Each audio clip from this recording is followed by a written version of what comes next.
மண்டல உணவகத்தில் 4 வயது குழந்தைக்கு வாங்கி கொடுக்கப்பட்ட பாதாம் பால் தரமற்ற நிலையில் இருந்ததாக குற்றம் சாட்டப்பட்டுள்ள சம்பவம் பெரும் பரபரப்பை ஏற்படுத்தியுள்ளது.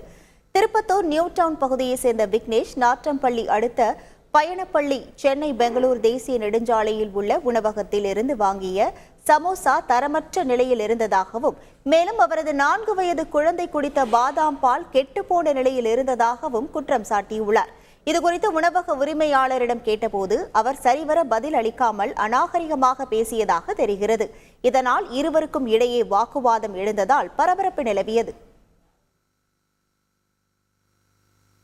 தரமற்ற பாதாம் பால் மேனுஃபேக்சர் டேட் எல்லாம் ஒன்றும் இல்லை, ஒரு சின்ன குழந்தை குடிக்குது. அது ஏதாவது ரெஸ்பான்ஸ் கேட்டாக்க அநாகரிகமாக பேசுறாரு கடை ஓனர். தரமற்ற பாதாம் பால்